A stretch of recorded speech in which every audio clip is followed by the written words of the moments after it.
I'm about to talk to all of you. First of all, I am so stinking excited and honored to be here with all of you today to share truly one of my absolutely passions and my favorite thing about this industry is servant leadership. And really it's been pivotal in my 19-year career. Servant leadership is a leadership style, in case you're kind of wondering what it is. And it's absolutely highly effective in what we do every day with network marketing. So there are other leadership styles and leadership types out there, but when it comes to network marketing, servant leadership is where it's at. Because what that is all about is empowering people, building community, and that is why each and every one of us are here today. Let me get moving on these slides. So what is a servant leader? Definition. Servant leader, again, like I said, is a leadership style that prioritizes others, especially their employees, their customers, their community, over focusing on one's own power or advancement. The number one goal of a servant leader is to empower and develop their people, developing their people to thrive personally and professionally, to support their teams and one another. Servant leaders promote inclusive and supportive environments. Who's here part of a super inclusive, supportive environment in the community? Raise your hand, scream. Each and every one of us. I have never seen anything like servant leadership like I have here at Ternot when I came here 2 years ago. There's nothing like it out there. I hope you all know that. When you, as a servant leader, promote that inclusive environment and community, you end up increasing productivity in your team, you increase engagement, and what that does is it will build trust, it builds collaboration, and when you do that, guess what happens? Retention.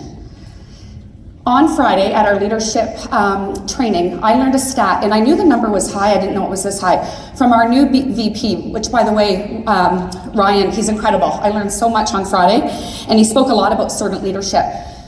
But did you know 72% of people join this industry to be part of a community? 72. That's a super high number.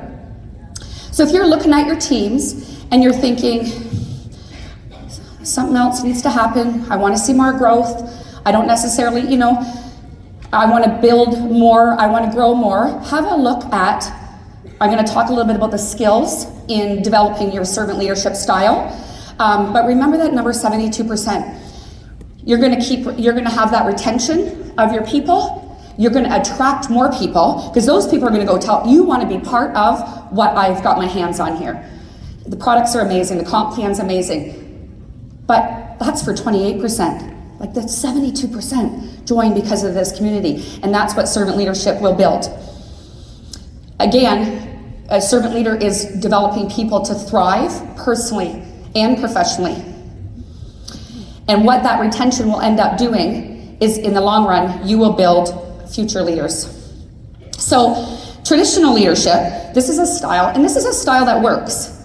Doesn't work in network marketing, okay? You can see on the picture, there's a guy like barking orders at his people, okay? That's a traditional leader. So in other 9-to-5 jobs, some of you, lots of you I'm sure, are part of that. You probably have a boss that tells you what to do. Many of us, I know me, I joined this industry to not have a boss anymore and do what the heck I want, for the most part. When I want, to have that freedom and that flexibility. And a traditional leader, that's why that type of leadership doesn't work here. You're not here to tell your people what to do. So a traditional leader sees leadership as a rank to obtain. They use power and control to drive performance. There's a hierarchy with a traditional leader. Means they're at the top, and they're barking orders, they're making the decisions, they're setting the goals, they're giving direction. And like I said, it does work. It probably works in some corporate jobs, lots of 9-to-5s. I was a social worker, I worked for the government, I had a boss that told me what to do. I don't anymore. I have an incredible servant leader upline, very different. What a traditional leader will do is they measure success through results in like productivity, meeting targets, tangible outcomes. A traditional leader speaks at their people, and they believe it's about them. Servant leader, completely the opposite. Servant leaders see leadership as an opportunity to serve others. I don't know why I keep saying they, because I'm a servant leader. We focus on the development of people, of empowering and fostering that supportive environment. We share the power and the control among our team to drive engagement, which encourages autonomy, it encourages growth, it encourages engagement, and a servant leader measures success on how well the team is growing and learning. How cool is that? So again, if you're not having the growth in your team that you want, this is really, really something that you want to go and focus on. And see where you can make some changes. And I'm going to talk about, there's 8 skill sets for servant leaders in a moment. A servant leader prioritizes growth, well-being, empowerment, and they use influence. We use influence and trust versus authority and control. A servant leader listens. In 19 years, I'll tell you, 19 years ago, man, oh man, that was not me. Whew, I had a lot to learn. This doesn't happen overnight. So if you are new, these are all skills that you can build and hone over time. Follow your upline, because I'll tell you, every stinking diamond and blue diamond, red diamond in this company, servant leaders to a T, the epitome of servant leadership here at Trinont. I've never seen anything like it. A servant leader also understands it's not about them. So I said I was going to tell you about why I chose that song, which I'm going to do right now after I have a drink. I haven't had a drink all morning because I have a zipper in this jumpsuit, and I've stalked 3 strangers so I could go pee. And I am parched. Sorry if that was you. No, I'm just kidding. So, servant leadership. Ain't no mountain high enough. I'm not going to look at them because if anyone knows, I get a little emotional sometimes. The beginning of September, I had the honor of being invited to a retreat, a leadership retreat that many of you know called The Mountain.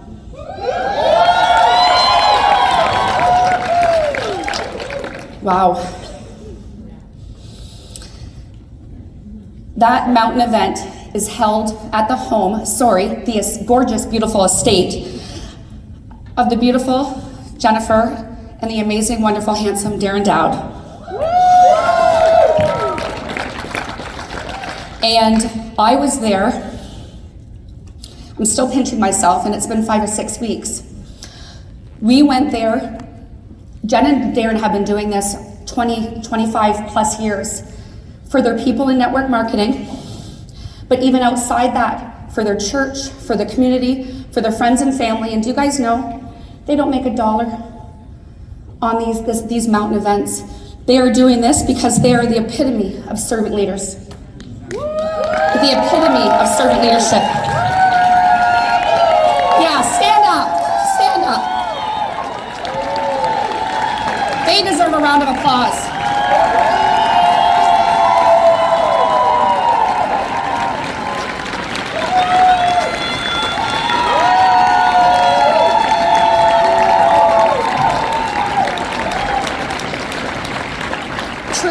Truly, heaven's on earth. Angels on earth, heaven on earth. Angels on earth. And I'm still pinching myself that I was able to be part of that with everybody else. We were there, we were loved, we were supported. I have never felt more safe. I'm not allowed to tell you what we did there, but let me tell you, I did things that I didn't even know that I was capable of doing. I was pushed to limits. There was things that I did that I was so stinking petrified of that I ended up doing because of how safe and loved I felt there. And that started with Jennifer and Darren, her beautiful children. But I also want to throw a shout out to Tina Joy and Donnie Carroll, to Janelle, I want to say her name right, Prasant, and Bree Richardson, who literally got on planes, left their families to go there to support all of us and make us feel safe and loved. We've never experienced anything like it. And Tina, Joy, and Donnie and Janelle we aren't even part of their teams. We aren't even part of their teams. Thank you, Janelle. I don't know where you are, but I love you. It was the most incredible experience. And I know it takes them weeks and weeks and weeks to get ready for that, maybe longer. 2 weeks later, they did it again for the Bellevilles. That is servant leadership. If anyone wants to build your skills, hone your skills, I'm telling you, follow any of those names that I mentioned. And like I said, I've been doing this for 19 years. I've never seen anything like it. I was worried I was gonna have way time left. Oh, I'm not. So skill sets. I'm gonna find my slide back. Hang on, sir. Somebody help me here. Why is it not showing? Oh, there we go. Yeah, but they're not showing on the big screen. You guys are seeing them, but I'm not. Okay, I can't see them. All right, skill set. Empowering your team. Super important. This gives your team autonomy. It gives them confidence. It gives them confidence to do things on their own. You heard Bree talk about presenting. Get your people to present. It's not all about you. And I had to learn this even here. It's not the Angela Wilson show. I need to get my people on, have them share stories, have them share testimonies. That fosters culture in your team and ownership, and you will develop people by doing that. Number 2, fostering a supportive community. I've spoke about that, obviously. It's so super important. Making your people feel valued, supported, connected. And when you do that, you will see an increasement in productivity in your team. Again, I keep having retention written there. Retention. People want to be part of that. Leading by example. Oh man, this is so super duper important. You cannot ask your team to do anything that you're not willing to do yourself. If you're going to tell your people to do 50 reach outs, you better be darn well doing them yourself. If you are going to go live, let me tell you, yes, I was here for 19 years, but I just learned to start going live and doing all this stuff since I came here. I came from a party plan company in people's homes. And if I wanted to build here, I knew I had to go live, and I hated it. But how do I lead a team and tell them to go live to build your business if I'm not doing it myself? That is what we have to do. Man, oh man, did I have to learn. You have to get uncomfortable to get comfortable. Celebrate other success. Huge. Recognition is huge. Huge. What gets recognized gets repeated. Do not forget that. It boosts morale. You will boost cohesion among that team. They want to cheer each other on. I was backstage hearing all you guys. That's what it's all about. And I know darn well that you're in the audience thinking, I want to be up there next year. You see that recognition, you're like, okay, I want to beat Sonara Brown. I want to beat Sonara Brown. Is there a level above number 1? No, I'm just kidding. I love you, Sonara. Just kidding. This encourages them to continue. It fosters trust. You build loyalty and confidence among your team. And once again, retention. Number 5, prioritizing team growth over personal gain. This is so super important. You want to focus on the development and the success and the well-being of your team. It's such a selfless approach, but that really truly is what servant leadership is all about. But when the team thrives, when your people thrive, so does the leader and so does the organization, right? We learned a quote, and I wanted to bring notes. If any diamonds or sapphires and above were in that leadership meeting about the boat, what's that quote? Can somebody yell it out? If you help it, anyways. If some, that's a good one, but that wasn't it. It was the quote that Ryan had at our leadership meeting about helping others. Just to help others get with their boat, it gets you to the shore as well. Basically, teamwork. The more you help other people, you succeed as well. Basically, was the whole idea. Yes, that's it. We'll tell you later. It's a great quote. Encouraging, you want to be accessible and available. You need to be available to your people, okay? It builds a culture of trust. You want to build that open communication, that open collaboration with your team. And when there are concerns, address them, okay? You can address concerns with your team before they start going kind of making all these rumors and stuff on your own. If there's concerns, talk to them about it. That's what we do. Not everything's always perfect and rosy all the time. You want to encourage ethical practices. You guys, this is huge, huge. It starts with never vent down to your team. Never complain about the company to your team. It doesn't mean everything's perfect.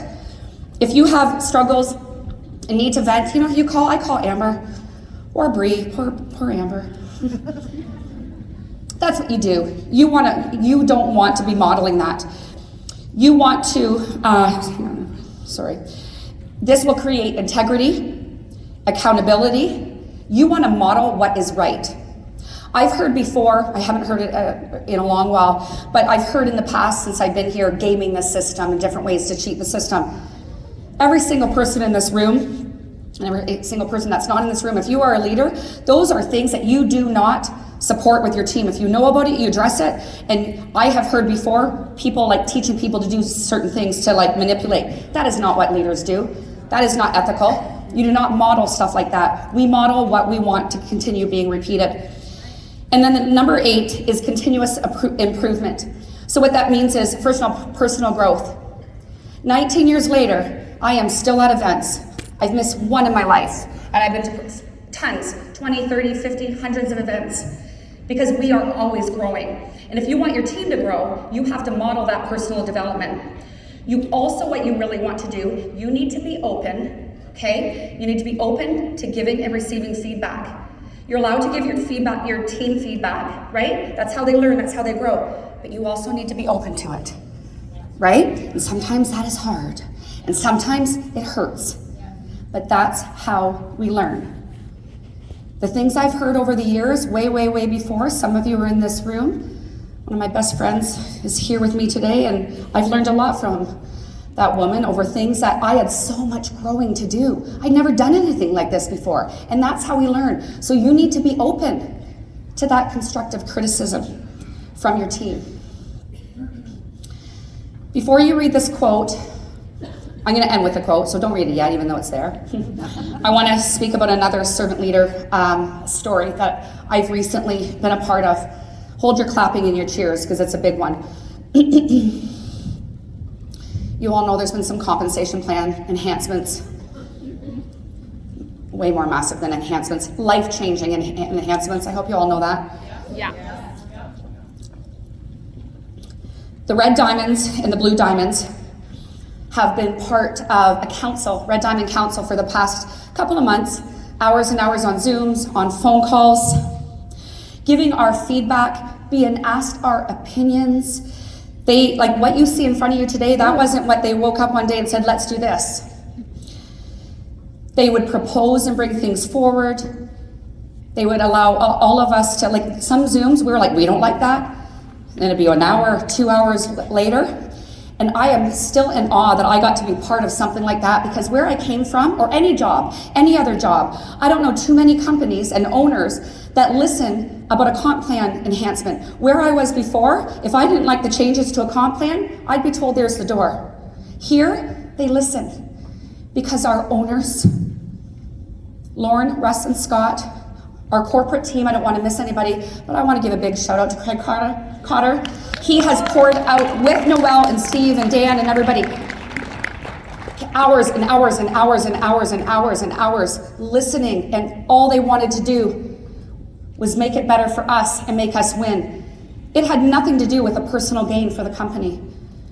It had nothing to do, so we want to take away this and this so our owners could fly away on their private jets. They don't even have one. All of those enhancements were made for each and every one of us. You guys, I hope you realize that. This company is the epitome of servant leadership, and all they want to do is have each and every one of us win. Yeah, that deserves.